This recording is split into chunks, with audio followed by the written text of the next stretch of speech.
Hello दोस्तों, मैं doctor Animesh MS general surgeon. दोस्तों, बहुत दुख के साथ आपको ये न्यूज़ देनी पड़ रही है कि हमारे इंडिया के सबसे जाने माने कार्डियोलॉजिस्ट, पद्मश्री रह चुके डॉक्टर के अग्रवाल अब हमारे बीच नहीं रहे। ये न्यूज़ आपको मिल गई होगी, लेकिन इस वीडियो में मैं आपको बता देना चाहता हूँ। डॉक्टर के अग्रवाल को मैं अपना मेंटर मानता था। बहुत कुछ मैंने उनसे सीखा। बहुत सारी चीज़ें कोरोना वायरस के बारे में या फिर उसकी वैक्सीन के बारे में या और भी बीमारियों के बारे में हमें उनसे पता चला।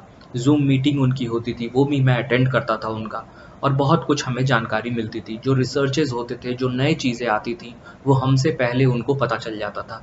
और ना जाने वो उनके अंदर कितनी एनर्जी होती थी। वो हमेशा नए रिसर्च के पीछे, हमेशा नई चीज़ों के पीछे रहते थे और हमें इन्फॉर्म करते रहते थे। उनकी अभी भी यूट्यूब पे इतनी सारी वीडियोज़ हैं, इतनी सारी जानकारियाँ हैं जो लोगों तक पहुँच रही हैं और लोगों को जागरूक करती हैं। वो आज नहीं है हमारे बीच, फिर भी वो हमारे बीच आज रहकर उन वीडियोज़ के थ्रू जानकारी प्रदान कर रहे हैं। इंडिया में कोने-कोने में जहाँ पे कोरोना वायरस के बारे में जानकारी नहीं है लोगों को, वहाँ-वहाँ तक लोगों को उस वीडियो के थ्रू जानकारी मिली है। और मैं भी कोशिश करता हूँ, कुछ उनसे सीखा हूँ, कुछ उनके वीडियोज़ से मैंने भी कुछ वीडियोज़ लिया है, जिनको और डिटेल में मैंने समझाने की कोशिश की है ताकि और सिंपल भाषा में लोग समझ पाएँ। दोस्तों, मुझे बहुत दुःख के साथ बताना पड़ रहा है। अब लोगों ने उनके खिलाफ़ बोलना शुरू कर दिया है कि वो बहुत ज़्यादा ज्ञान बाँटते थे, लेकिन वैक्सीन भी लिया उन्होंने और फिर भी उनकी डेथ हो गई। तो ये देखिए सही बात नहीं है, सही चीज़ आप नहीं प्रमोट कर रहे हैं। देखिए, मैं पहले से आपको बता देना चाहता हूँ कि वैक्सीन जब भी आती है, तो वो एफ़िकेसी रेट के साथ आती है। ऐसा नहीं है, बहुत सारे लोगों ने बोला मुझसे कि सर उनको तो दोनों वैक्सीन लग गई थी, फिर भी कैसे डेथ हो गई, और वो तो कार्डियोलॉजिस्ट थे, सारा ट्रीटमेंट खुद कर सकते थे। तो देखिए, कोरोना वायरस सबसे पहली चीज़ वो बहुत ज़्यादा खतरनाक है। वो ब्रेक थ्रू इन्फेक्शंस करा सकता है। मतलब अगर दोनों डोज़ वैक्सीन की लग गई और 14 दिन बीत चुके हैं, एंटीबॉडीज़ भी आपके अंदर आ गई हैं, फिर भी कोरोना वायरस का कुछ स्ट्रेन इतने ज़्यादा स्ट्रॉन्ग हैं कि वो इम्यूनिटी को, जो एंटीबॉडीज़ का बैरियर है हमारे बॉडी में जो डेवलप हुआ है, उसको ब्रेक करके, उसको हम ब्रेक थ्रू इन्फेक्शंस कहते हैं, उसको ब्रेक करके हमारे बॉडी को सीरियस कर सकती हैं, हमें और सीरियस और मोर्टेलिटी करा सकती हैं, डेथ करा सकती हैं हमारे अंदर।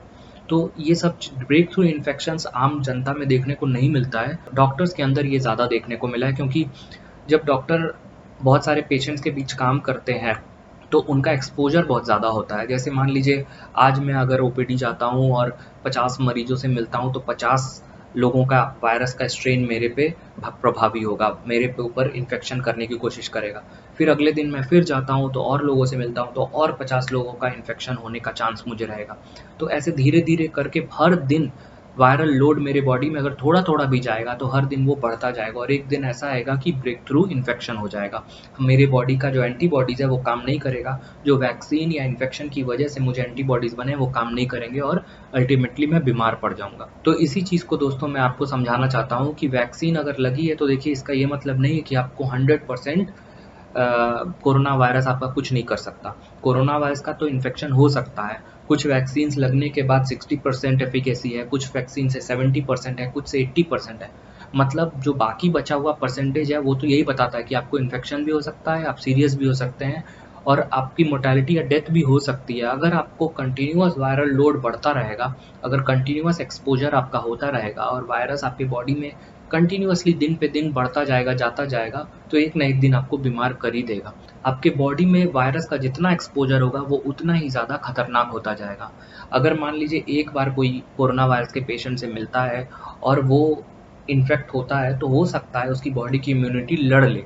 लेकिन अगर वो बार-बार उससे मिलता रहेगा, बार-बार एक्सपोज़र होता रहेगा, तो वायरस का पार्टिकल बॉडी में अंदर जाता रहेगा और अपने आप को खुद मल्टीप्लाई करता रहेगा और एक दिन इतना ज़्यादा मल्टीप्लाई कर लेगा कि इम्यूनिटी भी उसका कुछ नहीं बिगाड़ पाएगी। तो दोस्तों, यही मोस्टली हुआ होगा, रीज़न तो यही है। ब्रेक थ्रू इन्फेक्शन ही कारण हो सकता है जो डॉक्टर्स के बीच हो रहा है। आपने सुना होगा, अभी भी न्यूज़ आ रही है कि इंडिया में 50 डॉक्टर एक ही दिन में डेथ कर गए। तो ये सारे इन्फेक्शन जो हैं वो ब्रेक थ्रू इन्फेक्शंस ही हैं। एंटीबॉडीज़ बनने के बाद भी, मतलब इन्फेक्शन उनको होने के बाद भी दोबारा इन्फेक्शन हो जा रहा है, जो कि बचा नहीं पा रहा है, या वैक्सीन लगने के बाद भी इन्फेक्शन हो रहा है और बचा नहीं पा रहा है। लेकिन दोस्तों, इसका ये मतलब नहीं कि आप वैक्सीन ही ना लें। वैक्सीन लेना तो बहुत ज़रूरी है। अगर आप वैक्सीन नहीं लेंगे तो आप मतलब पहले ही रिस्क पे हैं।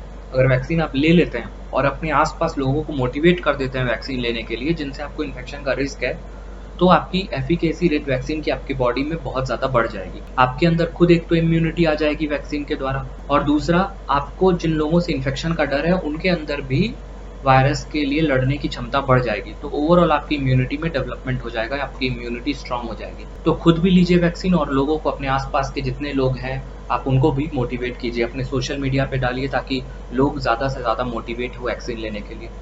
दोस्तों, मुझे बहुत दुख है कि हमारे बीच डॉक्टर के अग्रवाल नहीं रहे, लेकिन आप उनका एक-एक वीडियो जाके देखिए, उन्होंने इतने बढ़िया से तरीके से हमें एक-एक चीज़ के बारे में बताया है। कोरोना वायरस पैंडेमिक से लड़ने का एक-एक तरीका उनका इतना सरल है, साइंटिफिक चीज़ों को इतना आसान भाषा में उन्होंने समझाया है, एक लेमैन को भी समझ में आ जाए। तो अगर आपने वीडियो उनका नहीं देखा तो आप जाके देख सकते हैं। मैं उनको चरण स्पर्श करता हूँ। Sir, we will miss you a lot. May your soul rest in peace sir.